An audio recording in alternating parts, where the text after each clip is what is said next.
Hi friends, welcome to my channel. ನನ್ನ ಚಾನಲ್ನ ಇನ್ನೂ ಸಬ್ಸ್ಕ್ರೈಬ್ ಮಾಡ್ಕೊಳ್ಳಿಲ್ಲ ಅಂದರೆ ಇವಾಗಲೇ ಸಬ್ಸ್ಕ್ರೈಬ್ ಮಾಡ್ಕೊಳ್ಳಿ. ಇವತ್ತಿನ ಆಸೆ ಎಪಿಸೋಡಲ್ಲಿ ಏನಾಗುತ್ತೆ ಅಂದರೆ, ಶ್ರುತಿ ಟೇಬಲ್ ಮೇಲೆ ನಿಂತು ಮೊಬೈಲ್ನ ಇಟ್ಕೊಂಡು ನೆಟ್ವರ್ಕಾಗಿ ಹುಡುಕ್ತಾ ಇರ್ತಾಳೆ. ಅದನ್ನು ನೋಡಿ ಶಾಂತಿ, ಅಯ್ಯೋ ಏನು ಮಾಡ್ತಿದ್ಯಮ್ಮ, ಅಲ್ಲೇನು ಮಾಡ್ತಿದ್ಯಾ, ಕೆಳಗಿಳಿ ಅಂತಾರೆ. ಇಲ್ಲ ಅತ್ತೆ, ನೆಟ್ವರ್ಕೇ ಸಿಗ್ತಿಲ್ಲ ಅಂತ. ನೆಟ್ವರ್ಕಾ? ಅದು ಮನೋಜನ ಹೇಳ್ತಿದ್ದ, ಫ್ಲೈಟು ಏನೋ ಹಾಕ್ಬಿಟ್ಟು ತೆಗಿಬೇಕು ಅಂತಂದ. ಅಯ್ಯೋ ಅತ್ತೆ, ಇನ್ನೇನು ಮಾಡಿದ್ರು ಸಿಗಲ್ಲ ಅಂತ. ನಿನಗೆ ಯಾಕಮ್ಮ ಯಾವಾಗ ನೆಟ್ವರ್ಕು ಅಂತ ಕೇಳಿದಾಗ, ನಂಗೆ ಜ್ಯೂಸ್ ಆರ್ಡ್ರ್ ಮಾಡಬೇಕಿತ್ತು ಅತ್ತೆ ಅಂತ ಶ್ರುತಿ ಹೇಳ್ತಾಳೆ.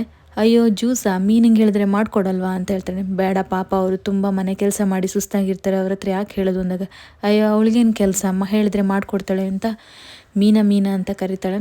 ಆವಾಗ ಶ್ರುತಿ ಹೇಳ್ತಾಳೆ, ಅತ್ತೆ ನೀವೇ ಜ್ಯೂಸ್ ಮಾಡ್ಕೊಂಡು ತಂದುಕೊಡಿ ನನಗೆ ಅಂತ ಹೇಳ್ತಾಳೆ. ಆವಾಗ ಶಾಂತಿ, ಅಯ್ಯೋ ನಾನಾ, ಅಯ್ಯೋ ಅಂತ ಹೇಳ್ತಾಳೆ. ಅಷ್ಟರಲ್ಲಿ ಮೀನಾ ಬರ್ತಾಳೆ. ಆವಾಗ ಶಾಂತಿ ಹೇಳ್ತಾಳೆ, ಇವಳಿಗೆ ಜ್ಯೂಸ್ ಮಾಡ್ಕೊಂಡು ತಂದುಕೊಡು, ಚೆನ್ನಾಗಿ ಸಕ್ಕರೆ ಹಾಕಿಬಿಟ್ಟು ಅಂತ ಹೇಳ್ತಾಳೆ. ಆವಾಗ ಅಯ್ಯೋ ಅತ್ತೆ, ನಾನು ಸಕ್ಕರೆ ಏನು ತಿನ್ನಲ್ಲ. ಅಯ್ಯೋ ಸಕ್ಕರೆ ತಿನ್ನಲ್ವಾ, ಹಾಗಾದರೆ ಕಲ್ಲು ಸಕ್ಕರೆ ಹಾಕು ಅಂತ ಹೇಳ್ತಾಳೆ. ಅಯ್ಯೋ ನನಗೇನು ಬೇಡ ಅಂತ ಹೇಳ್ತಾಳೆ. ಆವಾಗ ಶಾಂತಿ ಹೇಳ್ತಾಳೆ, ಸಕ್ಕರೆ, ಕಲ್ಲು ಸಕ್ಕರೆ, ಸಕ್ಕರೆ ಬೈಲು ಇದೆಲ್ಲನೇ ಇರಬೇಕು ಈ ಮನೇಲಿ ಅಂತ ಹೇಳ್ತಾಳೆ. ನನಗೆ ಸಕ್ಕರೆ ಬೈಲು, ಕಲ್ಲು ಸಕ್ಕರೆ ಯಾವುದೂ ಇಷ್ಟ ಇಲ್ಲ ಅತ್ತೆ ಅಂತ ಶ್ರುತಿ ಹೇಳ್ತಾಳೆ. ಆವಾಗ ಶಾಂತಿ ಮುಖ ಒಂಥರ ಆಗುತ್ತೆ. ಶ್ರುತಿ ಹೇಳ್ತಾಳೆ, ನನಗೆ ಜೇನುತುಪ್ಪ ಹಾಕಿಬಿಡಿ ಮೀನಾ ಅವರೇ ಅಂತ ಹೇಳ್ತಾಳೆ.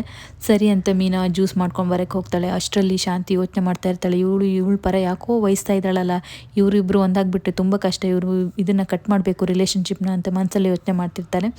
ಅಷ್ಟರಲ್ಲಿ ಮೀನಾ ಜ್ಯೂಸ್ ಮಾಡ್ಕೊಂಡು ಬರ್ತಾಳೆ. ಆವಾಗ ಶಾಂತಿ, ಹೋಗು ಶ್ರುತಿ ಕೊಡು ಅಂತ ಹೇಳ್ತಾಳೆ. ಆಮೇಲೆ ಮೀನನ್ನು ನಿಲ್ಲಿಸಿ, ಬೇಡ ಬಿಡು ನಾನೇ ಕೊಡ್ತೀನಿ ಅಂತ ಜ್ಯೂಸ್ ತೊಗೊಂಡು ಕೊಡೋಕೆ ಹೋಗ್ತಾಳೆ.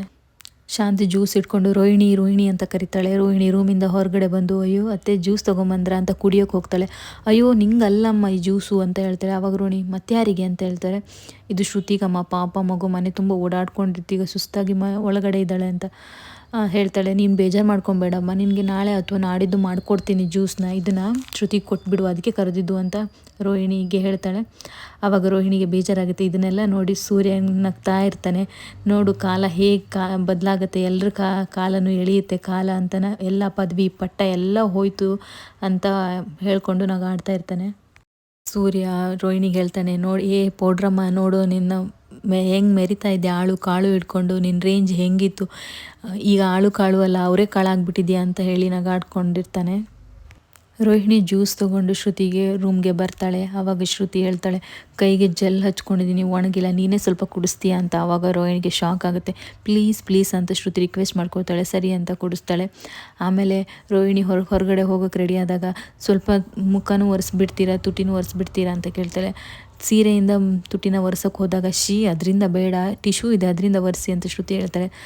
ಸಿಟ್ಟಲ್ಲಿ ರೋಹಿಣಿ ಟಿಶ್ಯೂನ ತೊಗೊಂಡು ಮುಖನ ಒರೆಸ್ಬಿಟ್ಟು ಹೋಗ್ತಾಳೆ. ಬಂದು ರೂಮಲ್ಲಿ ಕೂತ್ಕೊಂಡು, ಇದು ಹೀಗೆ ಬಿಟ್ಟರೆ ಆಗಲ್ಲ, ಹೀಗೆ ಬಿಟ್ಟರೆ ನಾನು ಈ ಮನೇಲಿ ಮೀನಾ ಥರ ಕೆಲಸ ಮಾಡ್ಕೊಂಡು ಇರಬೇಕಾಗತ್ತೆ, ಇದಕ್ಕೇನಾದರೂ ಮಾಡಬೇಕು ಅಂತ ರೋಹಿಣಿ ಯೋಚನೆ ಮಾಡ್ತಾ ಇರ್ತಾಳೆ. ಶ್ರುತಿ ನೈಲ್ ಕಟ್ ಮಾಡಬೇಕು ಅಂತ ಅತ್ತೆ ಹತ್ರ ಬಂದು, ಅತ್ತೆ ನೈಲ್ ಕಟ್ ಮಾಡ್ಕೋಬೇಕು, ನೈಲ್ ಕಟರ್ ಕೊಡಿ ಅಂದಾಗ, ಅಯ್ಯೋ ಯಾಕಮ್ಮ ಅದಕ್ಕೆ ಇಷ್ಟು ಕಷ್ಟಪಡ್ತಿದ್ಯಾ, ಮನೇಲೇ ಅದನ್ನು ಮಾಡೋರು ಇದ್ದಾರೆ ಅಂದಾಗ, ಶ್ರುತಿ ಯಾರು ಅತ್ತೆ ಅದು ಅಂದಾಗ, ಇರಮ್ಮ ಒಂದು ನಿಮಿಷ ಅಂತ ರೋಹಿಣಿ ಅಂತ ಕರೀತಾರೆ. ರೋಹಿಣಿ ಬೈಕೊಂಡು, ಅತ್ತೆ ಇಡೀ ದಿನ ನನ್ನ ಕರಿತಾ ಇರ್ತಾರೆ ಅಂತ ಬಂದು, ಏನತ್ತೆ ಅಂತ ಕೇಳ್ತಾಳೆ. ಈ ಶ್ರುತಿಗೆ ಏನೋ ನೈಲ್ ಕಟ್ ಏನೋ ಮಾಡ್ಬೇಕಂತದ್ದೇನೋ ಮಾಡ್ತಾರಲ್ಲಮ್ಮ, ಅದನ್ನೆಲ್ಲ ಮಾಡಮ್ಮ ಇವಳಿಗೆ ಅಂತ ಹೇಳ್ತಾರೆ. ಮನಸಲ್ಲೇ ರೋಹಿಣಿ ಬೈಕೋತಾ ಇರ್ತಾಳೆ. ಅತ್ತೆ ಇವ್ರಿಗೆ ಇದೆಲ್ಲ ಬರುತ್ತಾ? ಹೂನಮ್ಮ ಇವಳೆಲ್ಲ ಮಾಡ್ತಾಳೆ, ನನ್ನ ಸೊಸೆ ಜಾಣೆ ಅಂತ ಹೇಳ್ತಾರೆ.